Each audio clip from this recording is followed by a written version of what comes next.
In short, Professor Noel Tego is a thought leader, a former professor of accounting practice at Nottingham University Business School, and a member of the board of directors for CIPD. Without further ado, I'm going to ask Professor Noel Tego to unmute himself and convene this presentation. Thank you very much for joining.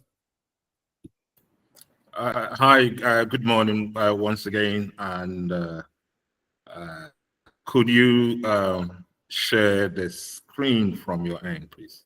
Share the presentation from your end.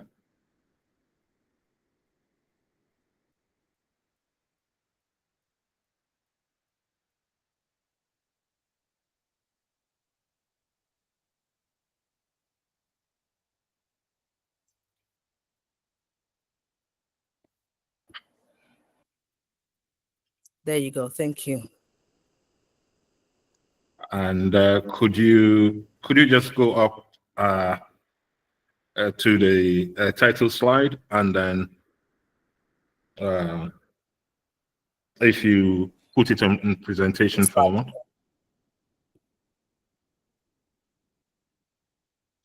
Can we go to the title slide, and then let's put it on presentation format.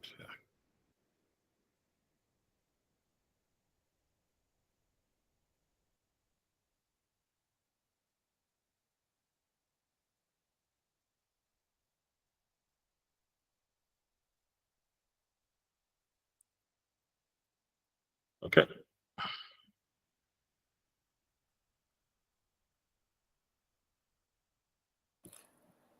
Jesse, how are you viewing it? Are we having issues as well? Okay. Neil, if you can continue, we'll figure it out. No, it's Just showing just move to the yeah. lower right hand corner on the status bar. You have the buttons there to get to presentation mode. Yeah, good. That's all. Yeah.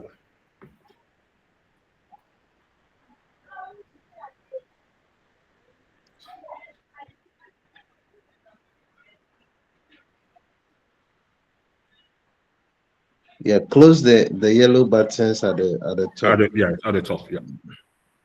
The info. No, I think the challenge here The- is at our side, it's showing as presentation.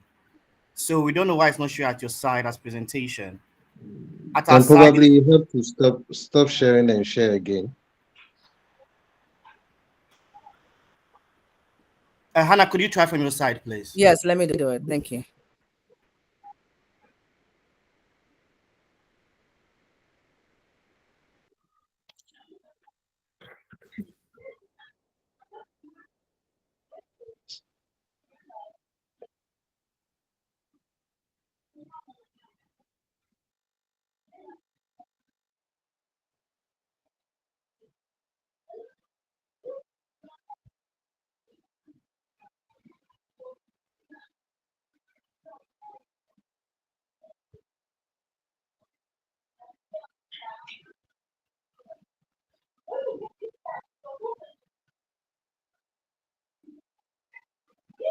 Please, can you see it? Yeah, we can. Great. Okay. Professor Noel, I'll be your guide. Okay. I think we're good. And so thanks very much again. And just to start with, these are just random thoughts of mine, and they are not presented in any kind of logical way. I hope it's logical though, but it's to enable us to have a conversation around some of the things that are introduced. So if we move to the next slide, please. So I'm just presenting some perspectives on Africa, and you find out that the general message is that the cost of starting business in Africa is quite high, apart from a few like Rwanda, Egypt, Sudan, and Mauritania. Most other countries, and then South Africa, most other countries have high cost of starting business. Next slide. And then if you look at the Global Innovation Index also, you look at Africa, Africa is seen as the least innovative continent. For some of the countries in the continent, we don't have any data. For the places where there is data, we are showing the purple, which is the least innovative. And if you go into America and Europe and China and Australia, you see that they are showing themselves as more innovative than us. Next slide, please. And then this also shows Africa having gone, the number of African countries who have gone to the IMF with cup in hand, begging for money, and the number of times that we have gone. You can see Mauritania and Ghana in a comfortable lead over there, and then followed by, together with Central African Republic, then DR Congo, and then you have Gabon and others having gone to the IMF. Of course, there's Liberia, there's Cote d'Ivoire, Senegal, and so on. The picture that I want to is often presented about Africa is a continent that cannot look after itself, and that is always looking and begging for money. Next slide, please. And I think that this, if you like, in my mind, captures what those who have some funds think about Africa. In case you are confused about which of the two is represented by Africa, in the minds of people, it is the one who is on his knees begging for some money, not the one who is in suit. Probably those of you who are fund managers and others like that are the one in suits, but that is what Africa is seen as. Let's move on to the next slide, please. But Africa has its own perspectives. And this is normally how Africa sees itself. Africa sees itself as kind of disabled to some extent. It's looking for crutches in the form of finances or other resources in order to be able to move and do things normally. Can you click the next one for me? And often, what Africa feels is that those who come to Africa offering help, they bring some kind of help, but they leave them unable to use the help at all. And this has been what has taken place between civil society, governments, and others, and then the finance community on the other hand. Next slide, please. Now, yet Africa, the younger people in Africa do not see themselves in that way. So if you have a look at this young person, you are seeing this young person wearing tattered clothes. If you click the next one, please. But he's not seeing himself as that at all. He's seeing himself more confidently as something else. And this is a mindset thing that we are noticing in Africa. And I invite you to join me along with noticing that. Next slide, please. And so why would we want to finance Africa's growth to prosperity if we have such images of Africa as hard to do business in, as always bankrupt, going to IMF for money, not innovative enough, and so on? Let me then ask myself 3 questions. Please move on, please. You're dead on. You see, normally, I mean, I'm a businessman myself. I'm not into doling out money like some of you, but I try to answer 3 questions anytime I am thinking about any product or service. The first one is, who needs those services, and what need of theirs is the service a solution to? And so for anybody seeking to do business in Africa, whether providing financing or whatever it is, the first question to ask is, are there people in Africa who need the services? The second question to ask, if you click on again, Hannah, the second is, can we make money by meeting those needs? And if we think we can make money by meeting those needs, then it establishes a strong motivation for us to go and try to make those needs. And so the final thing that we ask ourselves if you click on again, Anna, for me, is can we figure out how to make it happen? So we know somebody needs some services, we have a solution to it. Number two is we know that we can make money from it. The third one is how do we make it happen so that the needs of those people are met, and then we make the money from it. And the sweet spot, if you click it again, is where the three intersect. So my agenda for today, if we click on it again, is three things. Number one is that I want to make a case for Africa. Number two is that I want to argue that we can make money in Africa. And number three is that there are ways in which we can make it happen. For time constraints, I'll raise a few issues in making it happen, and then we'll pick it up in a conversation. So the case for Africa, let's go on. So for me, the primary case for Africa is demography. We have population on our side. And it is such that, indeed, the New York Times some time back described, had this headline talking about the fact that the world is becoming more African because we have population on our side. And next slide, please.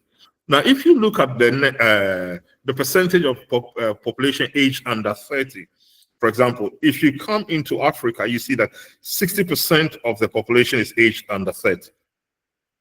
Whereas in Europe, it's about 20-something%. In North America, it's about 33% or thereabout, and so on. Even in Asia, it's about 40%. In Latin America, it's about just over 40%.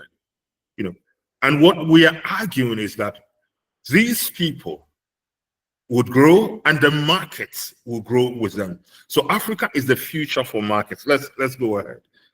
Again, let's go on to the next slide. And it's the same thing that we're talking. I'm making the same thing quite differently. The rest of the world is aging. Africa is where the action is in terms of the young population. Let's move on to the next one. So if you think about Africa as young, I want to present three facts related to Africa. First one is that by 2050, 1/3 of all young people aged between 15 to 24 will be African. That is mind-boggling. Number two is that by 2050, 1 in 4 people on the planet will be African. That means that would overtake the population of India, would overtake the population of China. And then by the 2040s, Africa will account for 2 out of every 5 children born on the planet. In other words, 40% of those born on the planet would be African. Now, this for me shows that we really have population on our side. And for me, population means market. Let's go on.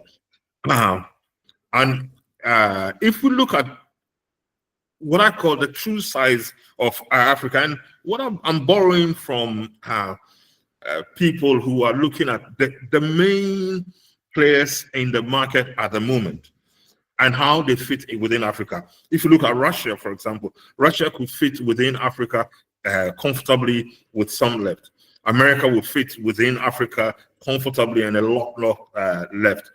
China, which is big, would fit into Africa a lot left. Brazil, the same. Europe minus Russia, the same. And India, the same.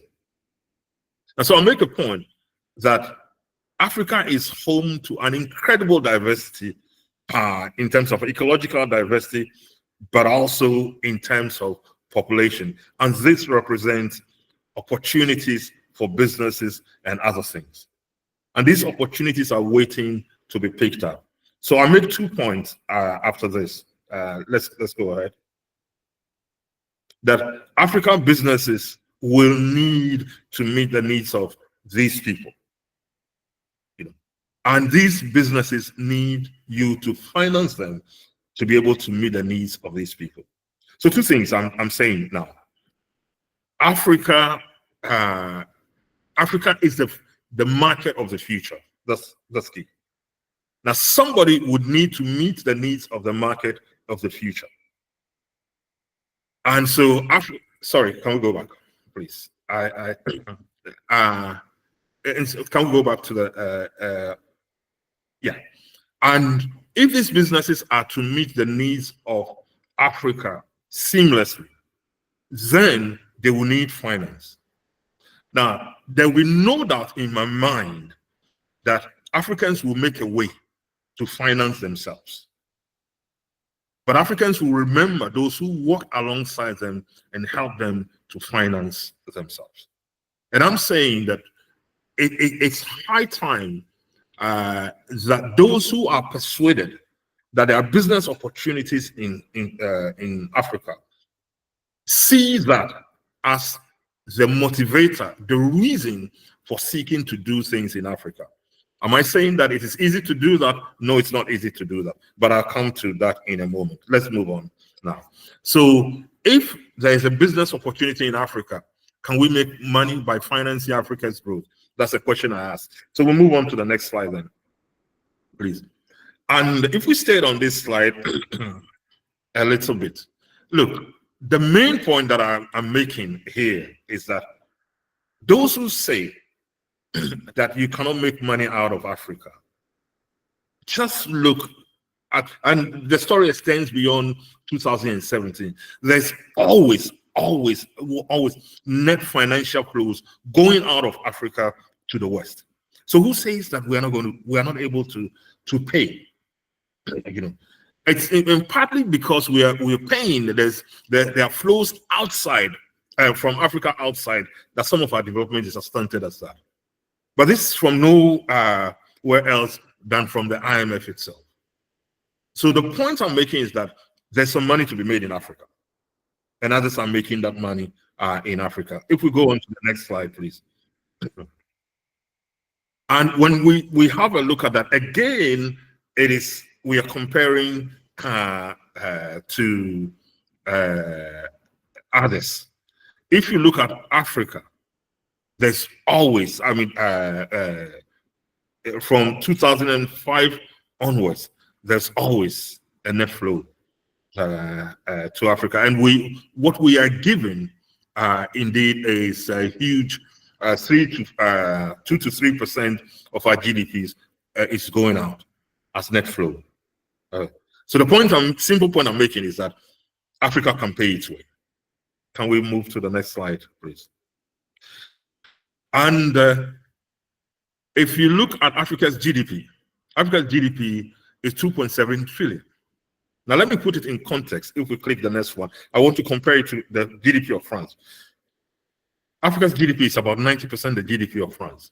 So if you argue that France can pay its way in a particular sense, then Africa should be, there's no reason why, if we are creative enough, if we work hard enough, we cannot get Africa to pay its way.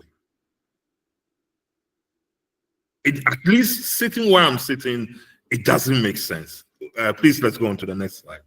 So my argument is that there's money to be made in Africa if you can figure out how to make that money. So we move to the next slide then. And you see, for me, the promise of Africa is this. See, at the moment, everybody is focusing on the developed world. They are what it is now. But I argue that the developed world, you know, their level of influence will reduce. If you click the next one, and we have emerged into Asia's decades or couple of decades and things like that. And Asia will rise and then will fall. If you click the next one, Africa is under the radar. And those of us who are interested in the long term or in the longer term, Africa is the place to watch. Africa, it will be the place to watch economically, it will be the place to watch in terms of the politics of it and so on. And we've got to make sure that when Africa emerges, we are there at the time that Africa emerges. Otherwise, you'll be locked out of Africa's markets. Let's go on. Over there. So just click through and okay, that's good. So let me talk about the promise of Africa again. I mean, most of you from your business schools would have seen this. So I'm just trying to again make the point for Africa. BCG, their normal portfolio of organizations, I mean, to have a look at. They start with, they look at market growth and market share. Low market growth, low market share, they call it a dog. No one wants to be there. I don't think Africa is there. And then you have high market share, but low growth. That's the situation with Europe and America, the developed economies. These become cash cows. And they will need the money that you make out of that, or people make out of that, they will need to invest it somewhere. And so you need to look for markets that have high growth, but have low market share of global demand. But see, I had already made the point that global demand, Africa's share of global demand would increase just by the sheer size of the population in future. But at the moment, I mean, Boston Consulting Group will call this once the question mark. And the logic within, and then of course, there are the places where you have high market share, high growth. The Singapores and others are here at the moment, I think. And some parts of Asia are there. Some parts of Asia are with Africa, and some parts of South America are with Africa. Now, the logic of the Boston Consulting Group thinking is that you exit from dogs completely. But see, the cash cows would eventually become dogs if nothing is done. So what you do is you harvest the money, invest it in the question marks, and then move the question so that eventually the question marks will become stars and new question marks would emerge. That for me is the promise for Africa. Are there people who are willing to see that potential so that they can grab money wherever they pick it up from? Later on, I'll argue that local money from Africa is where we should also aim for, to turn the star of Africa, the question mark of Africa into stars. Because the question marks would either become dogs or stars. Now, normally stars cannot stay there forever if they are not reinventing themselves, and they tend to be cash cows in future. So what's the point I'm making with this slide? Africa has potential.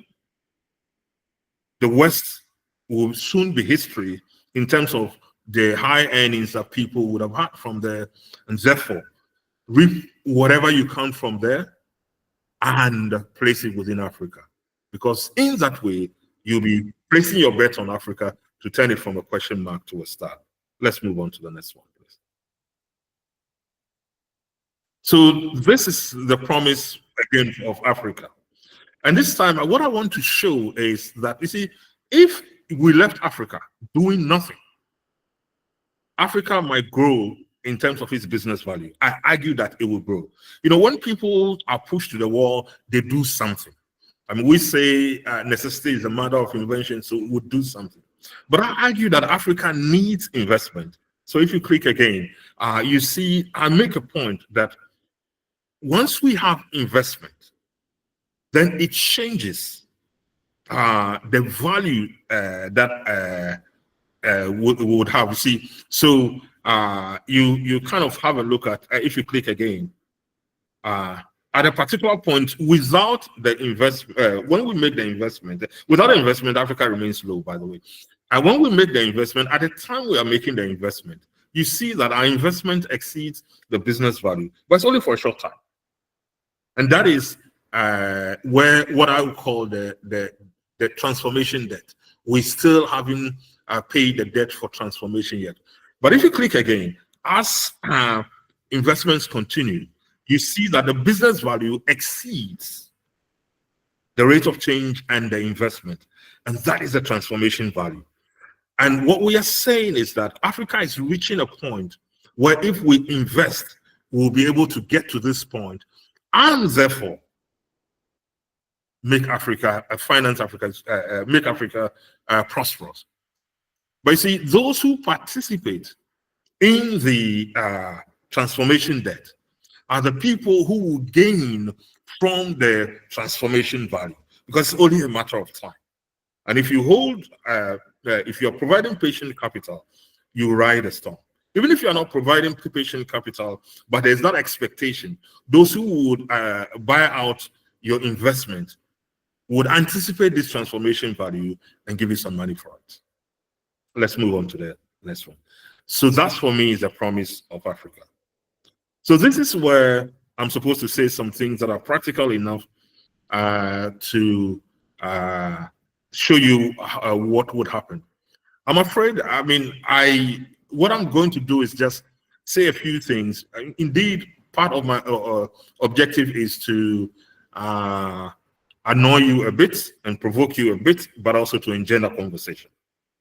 So this is a challenge that we have. We have investors like yourselves or those you represent, and we want them to engage with African businesses so that through African businesses, Africa can grow into prosperity. But if you click again, there are barriers to this investment. And many people have talked about these barriers, and 4 main barriers come to mind if we click again. And these 4 barriers are macro constraints at a national level. It includes laws, it includes the performance of the economy and so on. And then there is the capital markets that are underdeveloped. You see, where the capital markets are developed, then you don't even have to hold onto your investment for a long time. You can pass it on, you can pass it on, you can pass it on. The other is that there's high transaction costs because most people don't know enough about Africa or the specific countries or the specific sectors within those countries and the firms operating there. And then finally, there's the issue of trust. Most organizations know more about themselves than others, and they have not been able to be transparent enough that others can come and trust them in terms of investors. So an investor coming is kind of looking to see whether they will be shafted or not. So those are the 4 broad areas that people have talked about. Let's move on now. So for me, the issue has always got to be how complex is it to invest in Africa, and what level of uncertainty are we dealing with, particularly with the information asymmetry and what we don't know about Africa. Now, most of you will be used to this. So there are 4 main boxes that we deal with. So you have where the things are not complex, they are simple, and the things are not uncertain, but things are pretty certain, so it's obvious. Click on the next one. We have where the uncertainty is slightly higher, so things are a bit obscured, and then things are not as simple, but they are complicated. And then the third one is where you would have what we call wicked, the uncertainty. You cannot, approaching Donald Rumsfeld's unknown unknowns, but not yet. And then things are really complex. And then the final one, if you click on that, is that where you cannot know the outcomes at all and things are chaotic. Now, there are only a few countries in Africa who fall in the last box. Most of Africa are argue. If you click again, Anna, so this is the scales of risk. And most people think that Africa's risk is there. But I think that where the location mark is where Africa sits. The complexity and risk attached to operating in Africa has been amplified without a lot of facts on the ground. Mostly I argue because I have worked in Africa now, I've worked for companies in Africa now. I would argue that most, not all of Africa, but most will fall within that. It's not as simple and as obvious. Some are, but they are not within the 3rd and the 4th quadrant. And so I like to give some hope that we could do something with Africa. Let's move on to the next one, please. And so whenever you want to do something, okay, so I've said there are 4 levels at which you are dealing with the thing: macro issues, capital market issues, sector knowledge issues, and firm knowledge issues. When you have to do something about it, people say act. There are 3 levels at which you act. One are the things that are directly within your control. And so you have to deal with those things. Number 2 will be things that are outside of your control. If you click for me, please. Things that are outside of your control, but you can affect it partially when you work together with others. So what you try to do is influence that. And then number 3 are things that are outside your control completely. If you click that one for me. And those ones, you just have to contain them or join forces with others to influence them. You cannot influence them by yourself. And mostly, you just have to take them as constraints in dealing with business. And businesses have constraints all the time. China has constraints doing business in China with things you cannot affect. The United States have constraints doing business. The United Kingdom, France, other parts of the European Union have that. So mostly what I would share is to talk about the things that you have control over, what you can do, and the things that you can influence. The things that you can control, you cannot control, and that you have to contain, it's your resilience and so on. So I say that investors who want to play in Africa need to move out of their comfort zones. I think there's a mindset shift needed over here, because let's go back to that.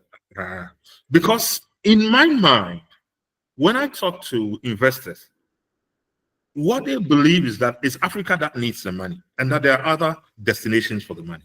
I don't believe that there are other as profitable, risk-adjusted destinations as Africa is. And you can challenge me on the call in terms of that. If you take a suitable long-term view in terms of that, we are as good as others. Okay, but we have not been able to demonstrate that we are good as others. So what are the things that are within your control? I say that the first is your mindset, that you got to now think about operating along a change spectrum. Look, every organization does that. Every organization balances between running your business and changing your business. And you do both at the same time. Now, when you're running your business, okay, you run your business and all you're doing is maintaining your current business capabilities. Okay. Now, if you are an investor and you're used to investing in the West, then the kind of people then you want to replicate that model here is just you're using the business capabilities that you have as an investor or a fund manager in there. The only people you can do business with in Africa are the large corporates in Africa. And they are not a lot. But if you are willing to at least entertain the thought of changing your business model as you run some of your businesses along business as usual, then there are two things you face. You have to change and you have to transform. Change is doing things differently. Transform is doing different things. That's what I mean by that. Let me say it again. For me, change is doing things differently, and transformation is doing different things. That is how I see it. So if you are changing, then what you are doing is that you have your existing capabilities and you are expanding those capabilities and things like that. So you're making tweaks in here. And in Africa, it's mid-cap businesses that you can finance that with a bit of creativity in terms of that. But if you want to play in the space in which a majority of African businesses operate, and those ones who will power Africa's transformation into prosperity, then you also have to have a transformation mindset for your business model. And that means that you are driving innovation and new business capabilities, such as your assessment of risk and other things like that. And those are the SMEs. Now, Africa's prosperity would entail that the target firms underneath operate together, because the large corporates, their suppliers and their customers will be mid-cap businesses and SMEs. The mid-cap businesses, most of their suppliers would be SMEs and things like that. So the argument I'm making is that if a business decides that it will move along, if if fund managers, etc., will move along the change spectrum, there are some things that you are doing now, don't change doing that because there's a market for that. There are some things that you're doing now, you got to change if you want to expand the market you're going into. But that change is doing what you're doing differently. And then there's that transformation, which means that you're just going to do different things completely, but having in mind the metrics for performance over there. What I've been shown is what KPIs and performance will sit underneath it. Happy to share a slide on that with you. Can we move on to the next one? So this is within your control. The second one is, if you want to deal with information asymmetry and transaction costs, most of them, in fact, both of them, sector, country, lack of information results in high transaction costs. Information asymmetry about the firm is also there. The key thing for me is research. And most of you have research basis already. And that research, if you click for me again, you can have in-house research teams. If you are small, you might not need to have in-house research teams. But I argue that you could. If you click again, you might want to bring in consultants, transaction advisors, etc., who would help you to reduce the information asymmetry and so on. And due diligence is what most people have used to be able to do that. But the good news for me is that technology, if we click again, offers us the chance of doing this either in-house or with consultants, but reduces the cost of doing this completely. The use of AI as a research tool for you completely ensures that you're efficient in that it is fast and it is also able to get you what you want. There's one catch though. You see, most of the generative AI tools that exist are being trained with data that exists outside of Africa. And we have to make sure that we are getting data, macro data, sectoral data, etc., for Africa, which would enable us then to somebody in the, once we have some repository sitting over there, in your own AI tool that you use, generative AI tool that you use, you can train that model with data from Africa, and therefore your research is easier to do. If we move on to the next one then. Now, I argue that we need to learn how to mobilize local and regional funds, whether from individuals, from financial institutions, from corporates, or other bodies. Look, those people are looking for investment destinations. Recently, I read a report from Bank of Ghana, I think, which says that banks are no longer the ones who are buying a lot of treasury bills. And it is individuals and it is churches who are buying that. So again, the appetite is there.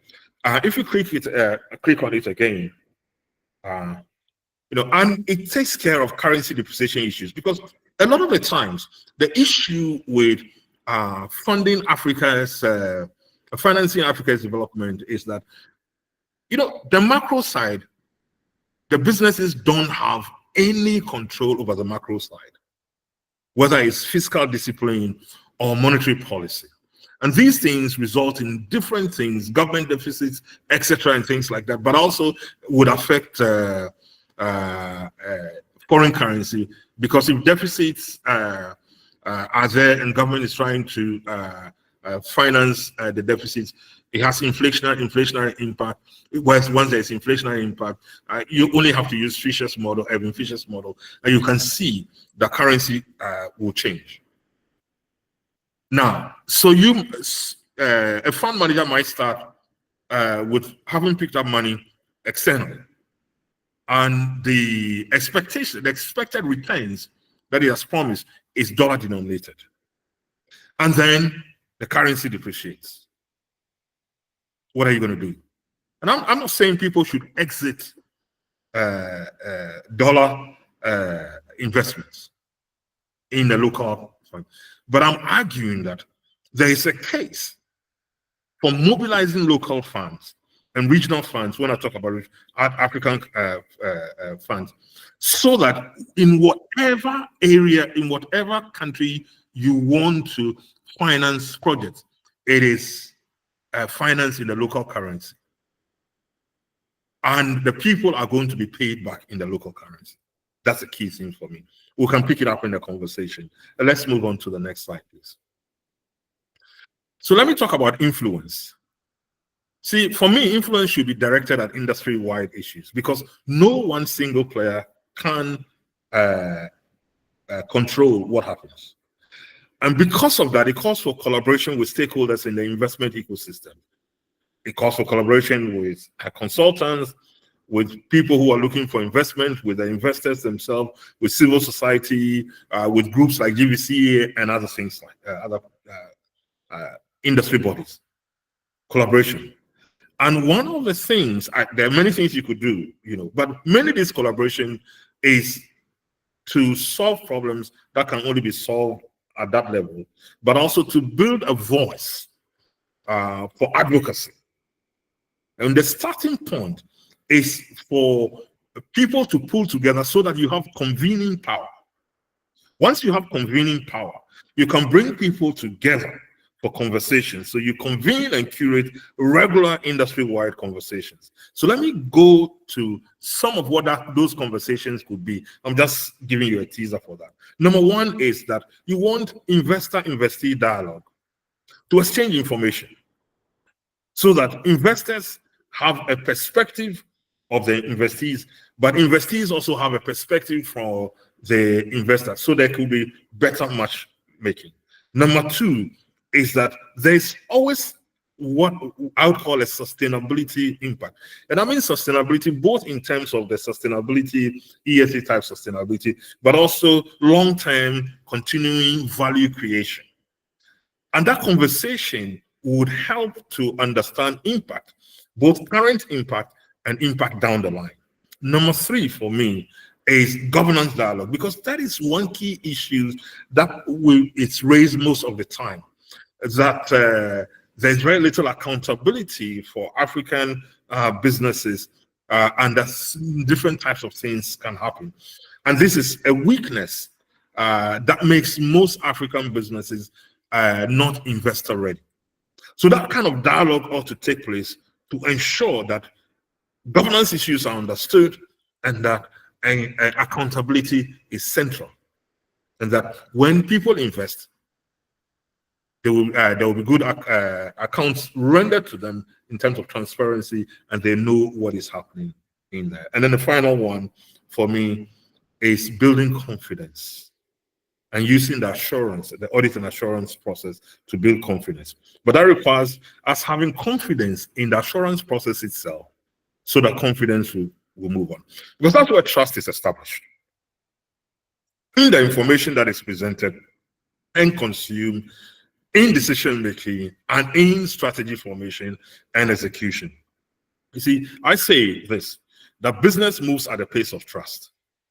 If I trust you, we'll do business very quickly. If I don't trust you, I would invest in trust building mechanisms. They can be time consuming and they can also be costly. So let's move on, please. Now, let me try to, this is kind of one of my last slides. Let me try to say a few things over there. So if you look at it, SMEs who believe that they have bankable projects or businesses, okay, are looking for funds. Now, PE firms or venture capitalists with funds are also looking for investment. Okay. Now, if they match themselves together, then we would have successful deal flows. High volume, high velocity, different varieties of deals, high value deals over there. But see, for SMEs to have bankable projects, the macroeconomy and the sector within which they operate to perform well. If they are not performing, that sector is not performing well, or the macroeconomy is not performing well, then you are unlikely to have that. But you don't control that. It's a macro thing. You can try and influence that. You can do stuff. My advice to almost all the firms that I consult for is that take the macro and the sectoral performance as given and operate within that. And then there is the state of SME investor readiness. So the things that we talked about in terms of transparent data, can they sell their story and so on. Now that we can do something about. Either, and hardly in terms of direct control, but as an industry body, we can do something about that. Now for our PE firms, okay, you also need the legal and regulatory environment that would help you to reduce risk and so on. Now you don't control that, but we can lobby for that. And then we need financial market development that provides exit options for investors. We don't control the formal financial market, but I would argue that there's a lot of scope in terms of what we can do in creating private markets that shares and other things can change. It will not be as liquid and as fast as well-regulated public markets, but at least we can do something about it. In my world, you need others. So I use consulting firms as a key part, but I'm also talking about organizations like Gvca, Impact Investing Ghana, AGI, and others. Their job for me, principally, are three things. One, help investors to become investor ready. And this is an industry thing.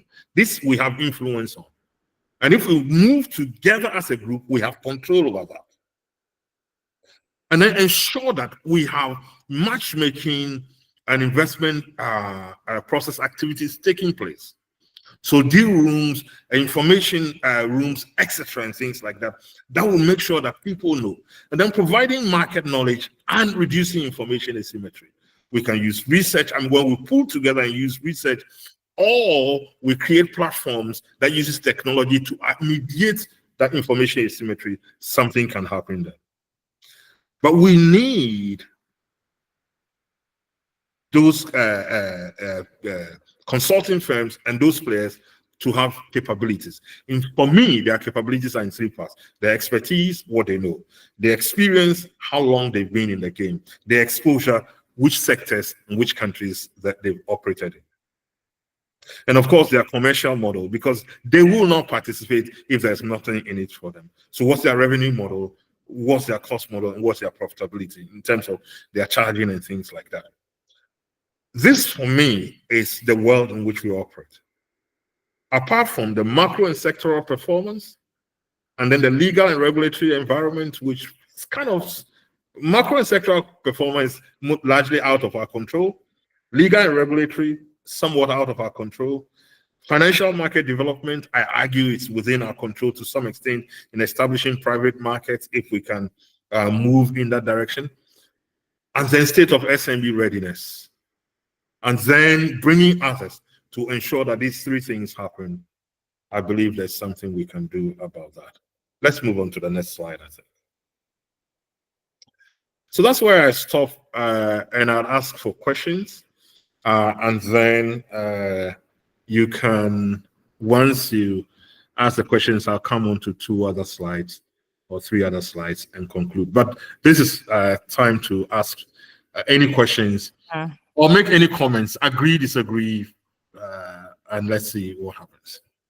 Thank you very much, Professor Noel. That was very insightful. Please, ladies and gentlemen, please feel free to just raise your hand up and then unmute yourself. We can do that in order. And if you don't want to raise your hand, maybe you're somewhere that you cannot speak, you're welcome to also type your question in the chat box and we will read your question out. But let me see if I have any hands right now, and I would ask Mildred and Jesse to help me with the question section. This is a question just to kind of open the way for others to come. So just reading the news and seeing what is going on, we see a lot of flights being reduced, and these are flights going to China.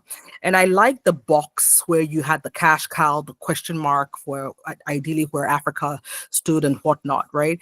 And so when in the news, this is BBC and all that, they were saying a lot of these big airlines are reducing their flights going to China because there seems to be a reduction in, and it took me aback because we see China as, they're coming into Africa like the flood.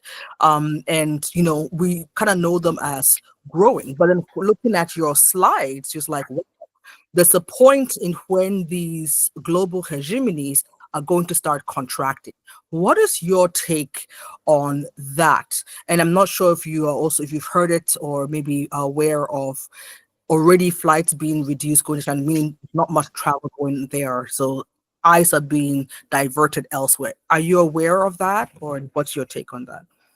So, thank you very much, Hannah. Let me pick it up on similar developments across the world, but in terms of at the moment, recent history.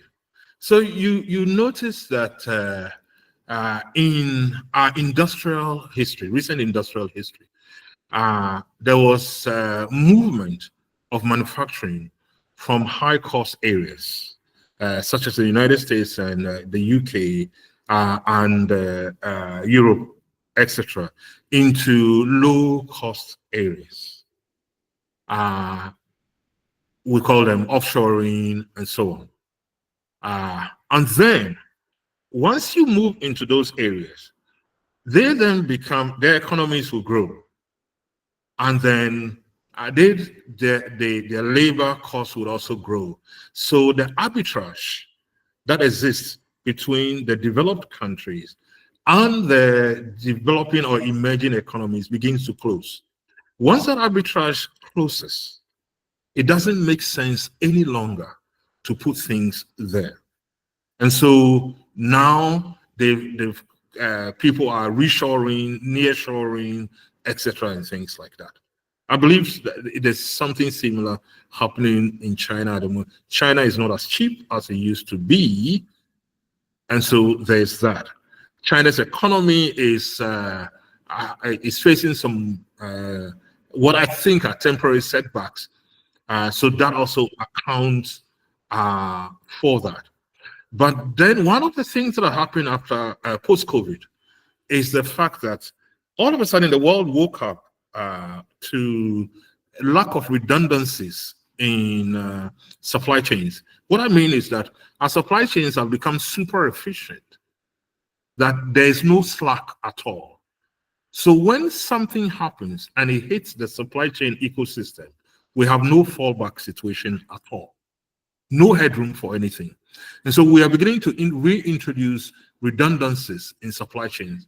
That means that relocating manufacturing facilities away from places like China and other places into other places in Africa and places like that. So once that is happening, then others are also beginning to become the manufacturers of the world. There's that wider dispersion.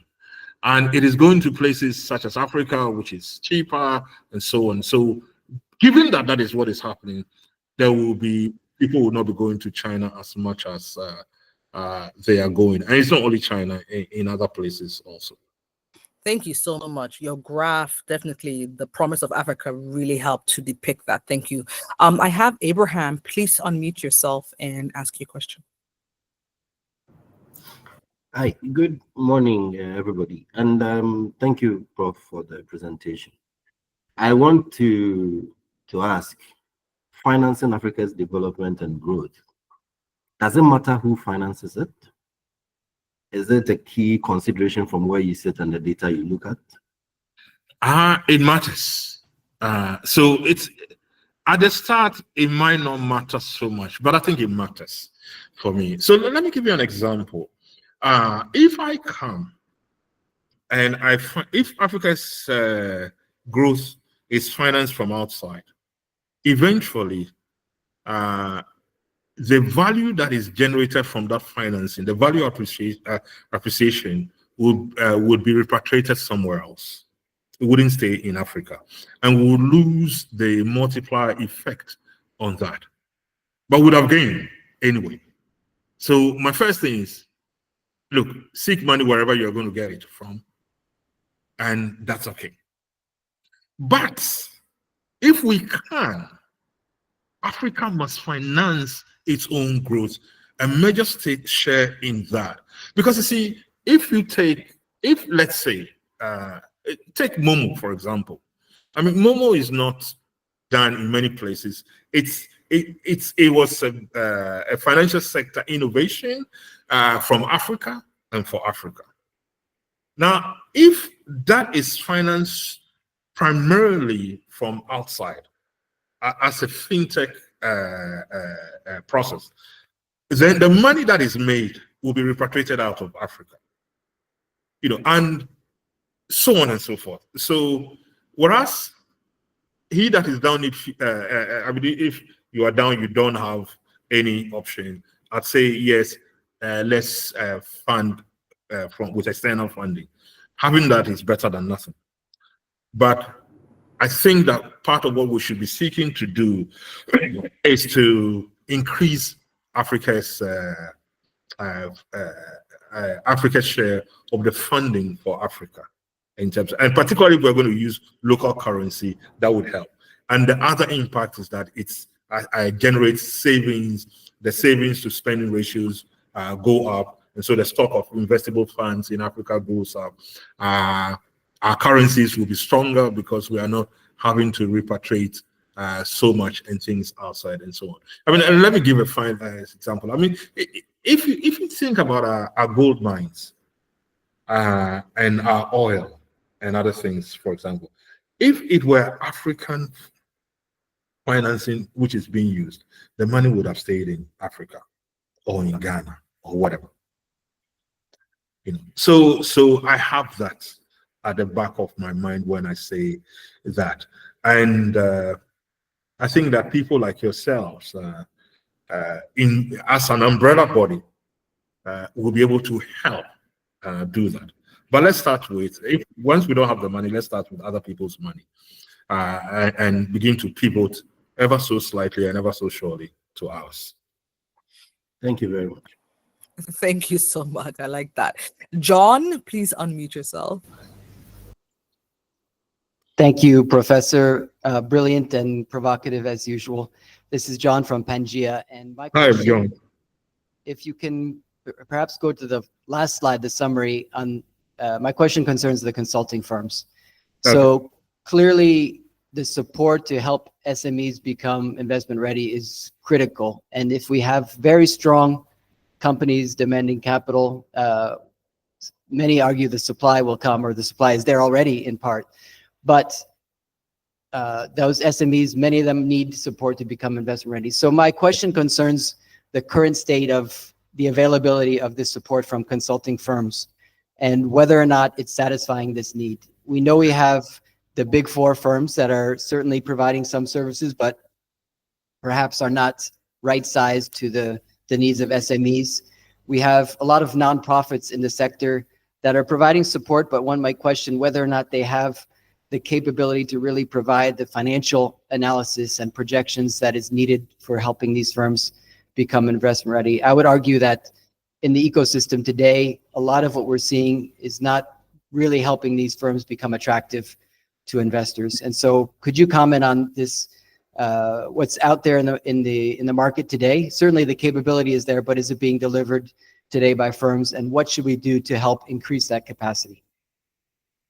I don't think we have capability beyond the big four. And even with the big four, they often have to call on people with capability from outside the market or the economic jurisdiction in which the issue is needed. So we don't have that capability at all. And it's normally very, where we have it, there's some expertise, very little experience, very little exposure, wide range of exposure in terms of that. What can we do in terms of that? I think that very structured training and simulation should be used to help in terms of doing that. But structured training and simulation, and it should be consistent. You see, I've sat in some training programs which are really very good, but they're largely conceptual. Now, my role in places like University of Oxford, where I used to teach, and University of Nottingham, is to use simulation to do things like that. Let me give you an example. I mean, pilots don't go out to fly planes when they've not simulated that. They've not gone through a lot of simulation. It's a simulation that gives them the confidence and ability to do it. And they get better as they do it. But at least they'll come to a threshold of capability that is appreciable enough to be able to do it. So that's the first thing I'll say. I happen to be next door to a professor of surgery at Oxford University, and he does simulation a lot. He would not go into a surgery without having simulated, particularly for complex things. And we know engineering does that a lot. I mean, and so on. Now technology allows us to do things like that, where people will get hands-on experience in a realistic hypothetical situation. And I think that is the way in which we need to be able to go. That's number one. Number two is that they've got to be we've got to find a way of pulling them together, and granting some, I don't want to call it certification, but a kind of rating system that would assure an investor that if somebody has looked at this SME's documentation and placed it in front of you, you should be able to trust it. And so what I'm saying is that the industry could voluntarily have some standards, but also have a way in which people can be trained using simulation, so that it's not only conceptual knowledge, but it's concept contextualized into practice. And then, if it is possible, have a kite mark for them, and then get people to work together. Because at the end of the day, it's in doing it that we become better at doing it. So the thing is for them to get a chance to be able to do it. But having said that, it's one of the, John, that's one of the most hellishly difficult thing that the market is facing now. And I'm still working in my thinking about how to move the needle there. But all your description about it was really fantastic. It's spot on. Thank you so much, John. Spencer, if you can unmute and ask your question. Okay, yes. Good morning, everybody. So I, in my situation, I am not in the finance sector, but I work with a lot of local economics. And what I am seeing is that right now, I mean, just like what you presented, we have to find innovative ways of mobilizing local funds. Yes, and especially in Ghana, with what happened with microfinance 2016 coming, right now it's very difficult to even gain the trust of people to be able to mobilize.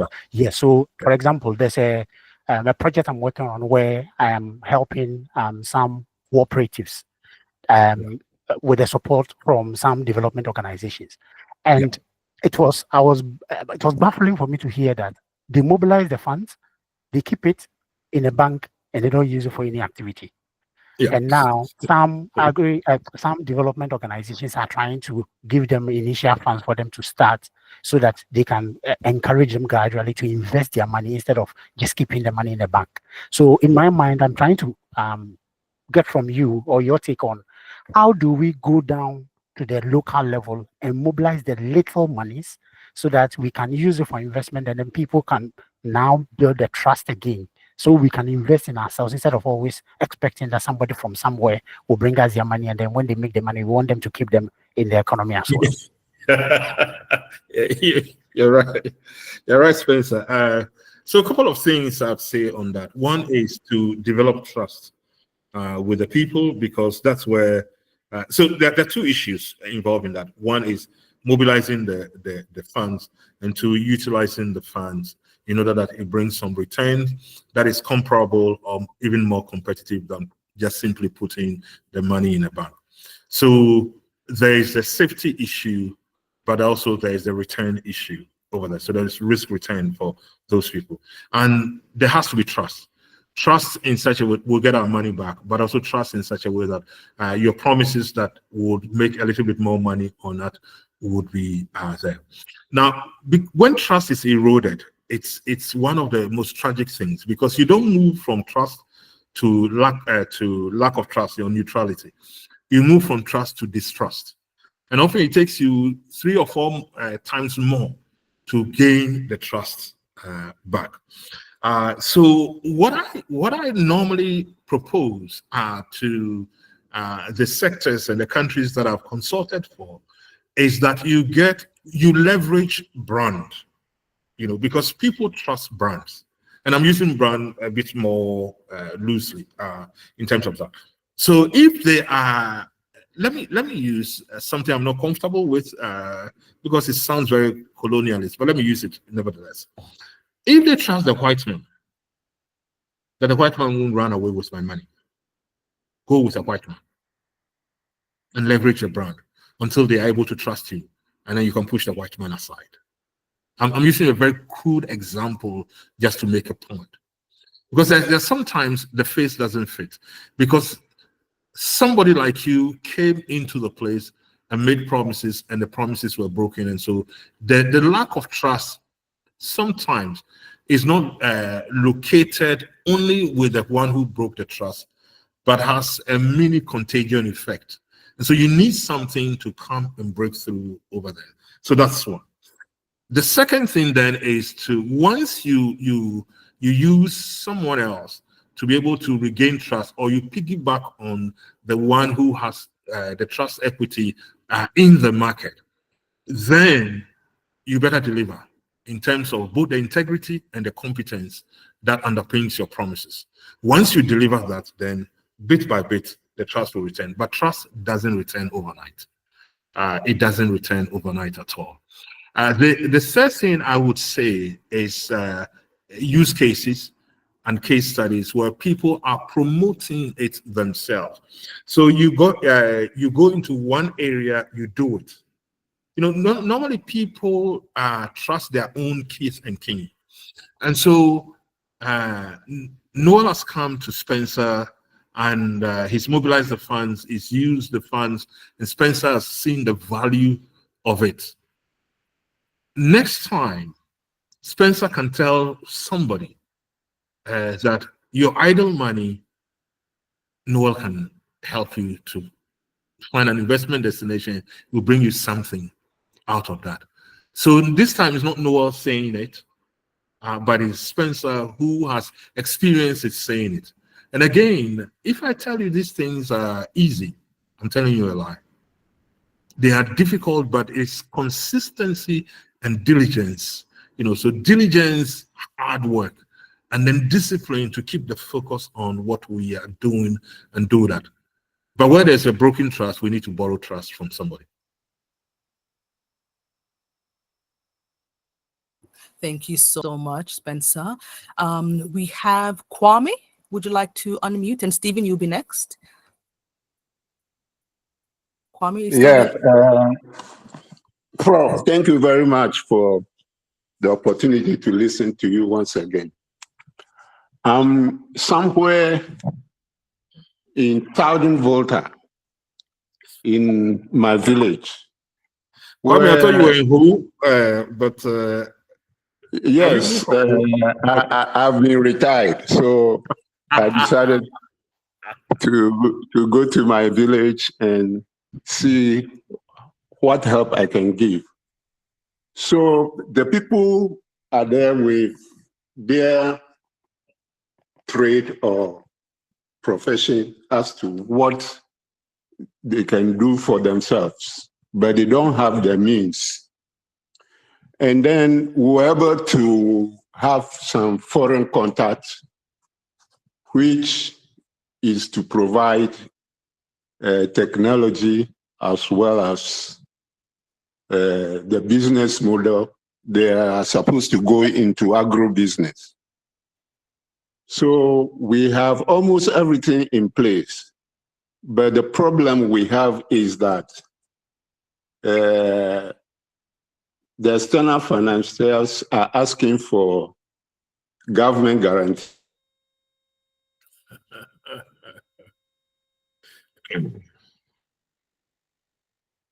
Okay. Before. Hi, Kwame. Not sure if you're still speaking. Have you finished? No, I'm still speaking. I assume he was focused on government guarantee. Okay, your reception is not too great. My question is about government guarantee that is needed. And I want to find out from you if, because it's a big problem, we can't get the government guarantee. Is there an alternative that we can rely on? So let me give you some example from Asia. This is not a large-scale example, but this is some project that I've participated in, something similar. So when we looked at government, we're not looking mainly central government in the project. I had a project with a similar profile to what you're discussing. Central government was not a key part in that. I mean, they couldn't be bothered by it. I mean, the irony is that central government could guarantee because there's not a lot of money involved in that, and if even there's default, it won't be a huge dent on our exchequer or our treasury. But central government, because it's far removed from that, it will be reluctant to guarantee unless it sparks some other people asking them to guarantee and so on and so forth. That was what I found out in a particular country in Asia. And so what we did was that we attempted to, with varying degrees of success or failure, take a break from that. We attempted to just have a small group of people, and then we sought to have guarantees from various organizations that provided guarantees. So we use three types of organizations in there. We use local and municipal authorities who were close to the ground and they understood things in that place. They understood the potential, so they knew what they were talking about. Secondly, we used civil society organizations, much more local ones, voluntary groups, etc., and things like that, to also provide guarantees for that because they had some monies for that, and provided that their covenants allowed them to do that, we did that. And the final one that we did was really to get some more innovative and brave insurance firms to provide some guarantee for that.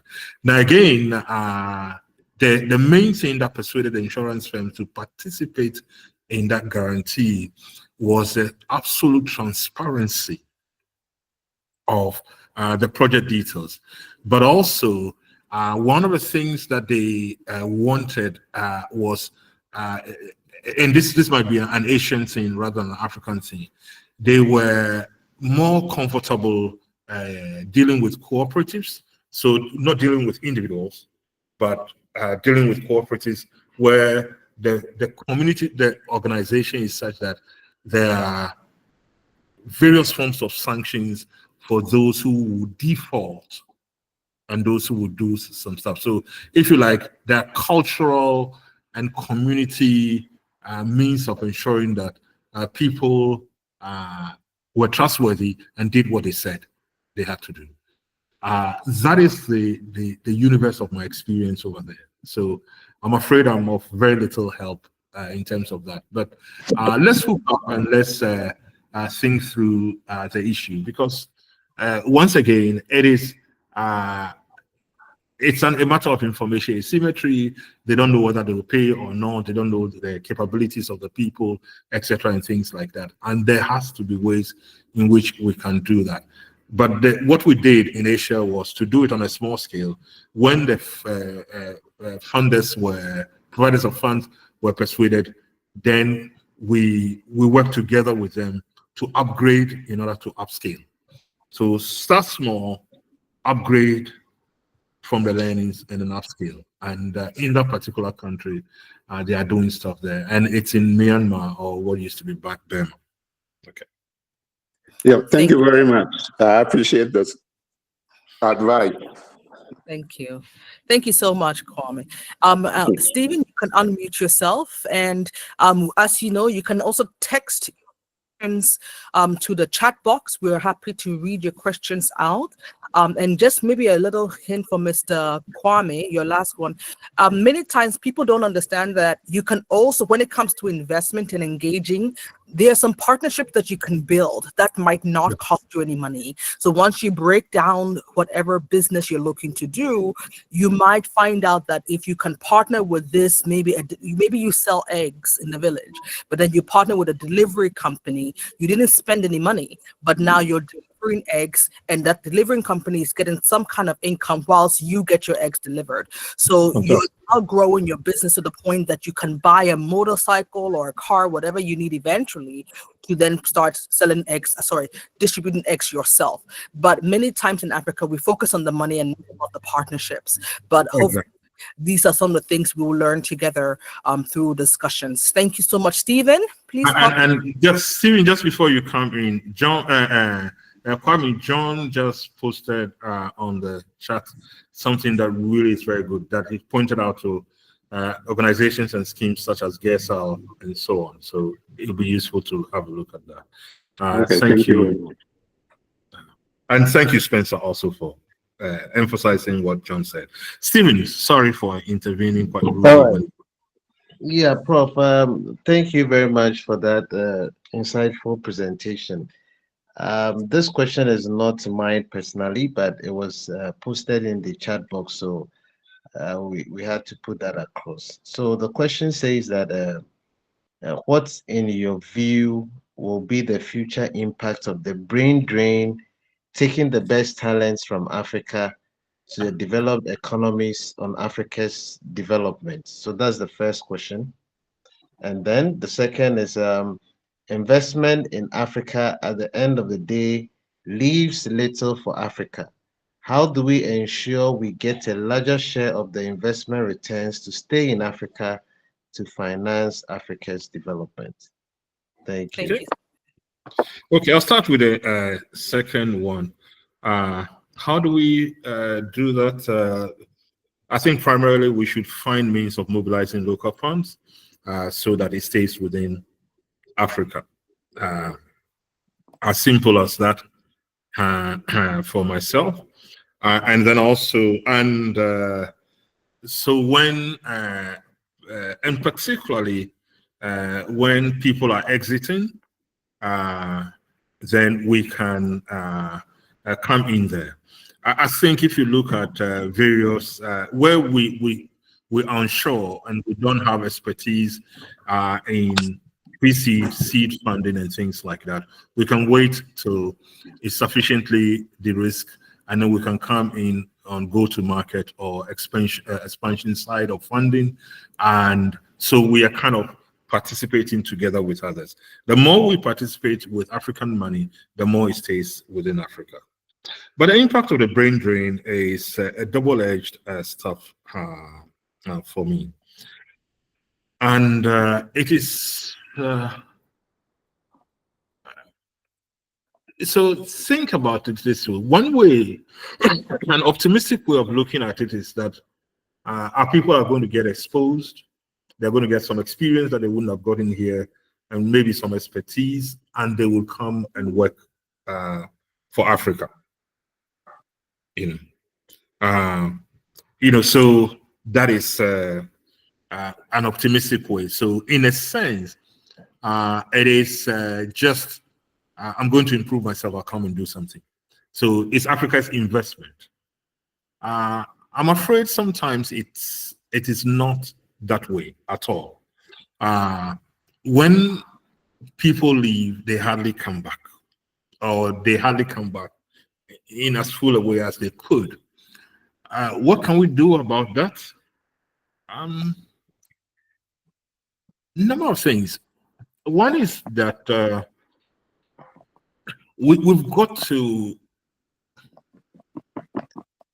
We don't have to drive them away. I mean, right now, I mean, as I speak to young people, there's a certain sense of desperation, and they want to leave, and they don't even want to identify with Africa. I hope it changes. So that's one. And number two is to set the conditions for them to be able to come back to Africa to contribute meaningfully in terms of that. And I hope that we are able to do that. But I think all of us owe it a duty to talk to each other and to make returning expatriate Africans welcome and make their landing in Africa soft landing. Because many people come and after 2 years, they're back. They're going back. I think the best way for me also is that, look, hey, let's make sure that they don't go in the first place. Or when they go, they are just going really temporarily and coming back.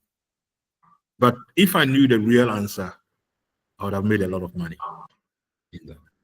Is it not the frustration? That's why they go back? And It is. And people's words are not their bond. Remember, you talked about trust, and I think Yes. trust really goes a long way.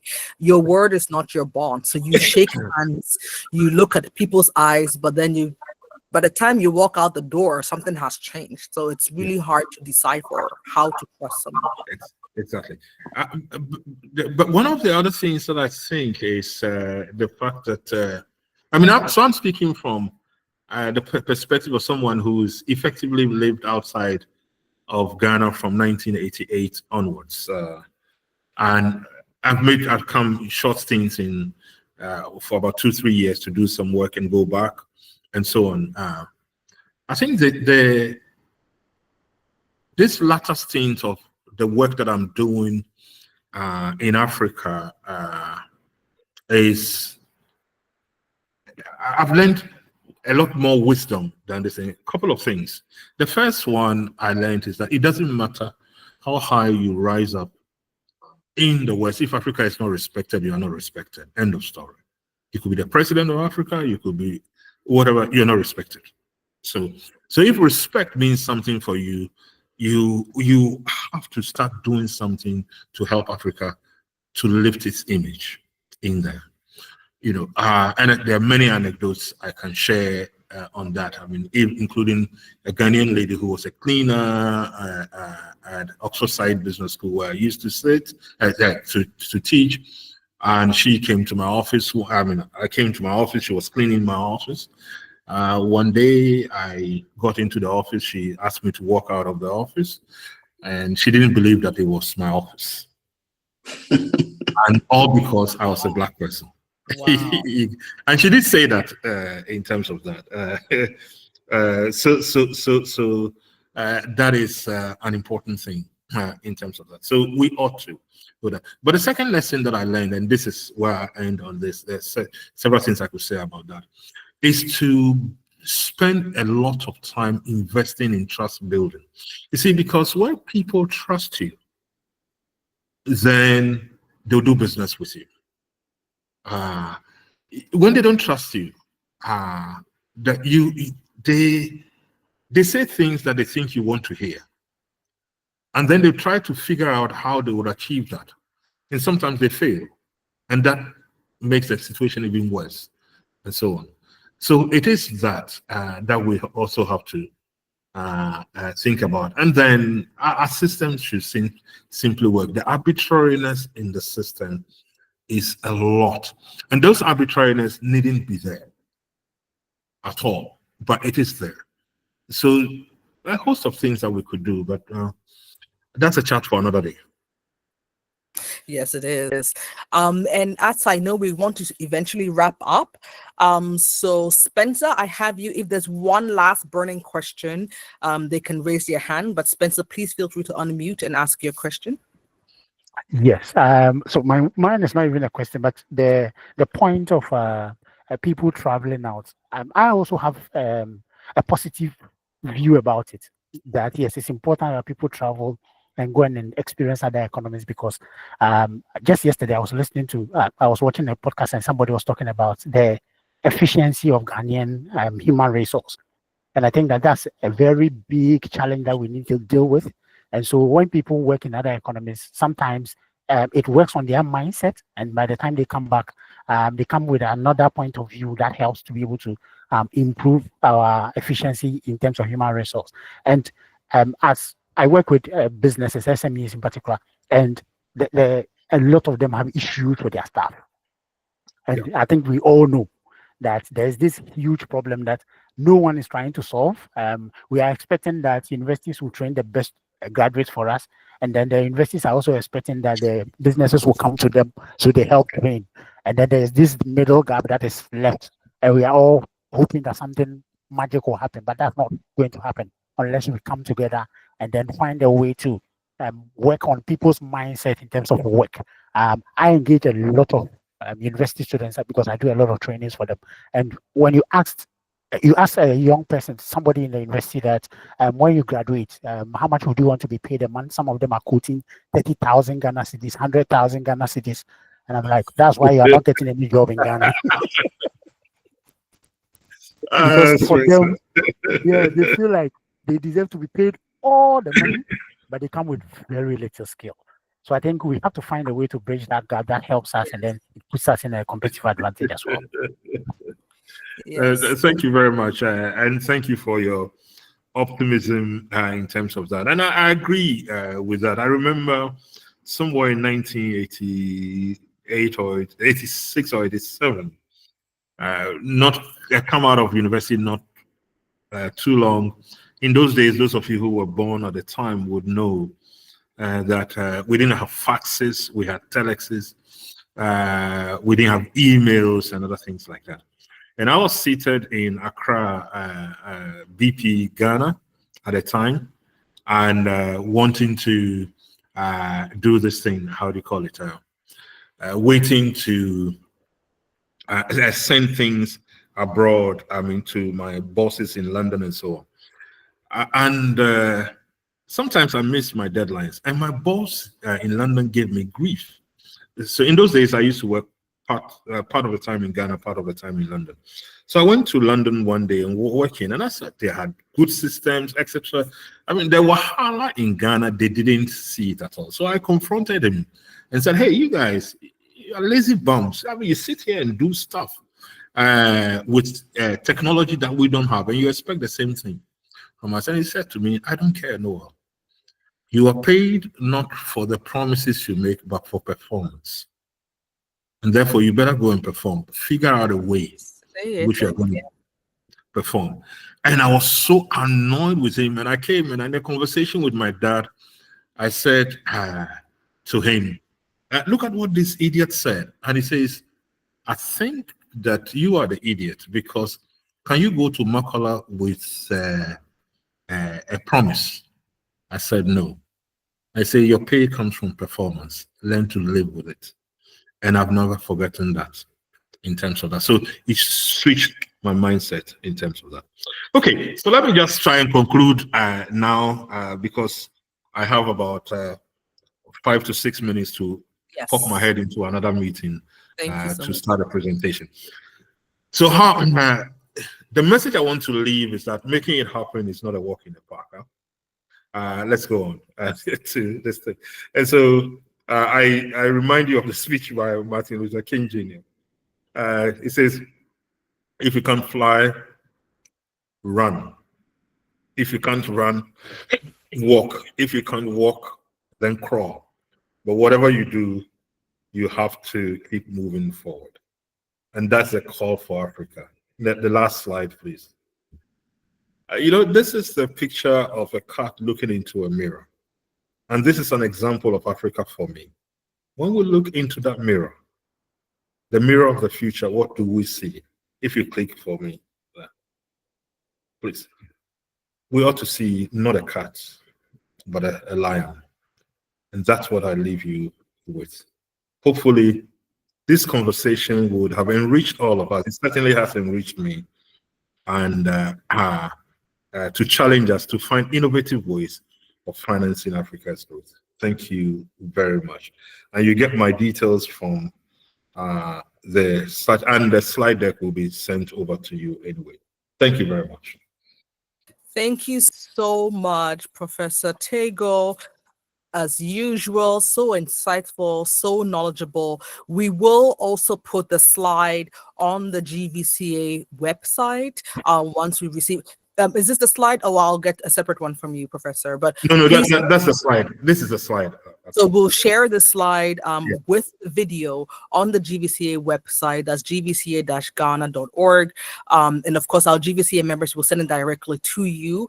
You've been brilliant. It's such an honor to always have you involved. So much knowledge. Thank you so much. I know you're running off to another meeting, so I'll just pen off now and say thank you all for joining and have a wonderful rest.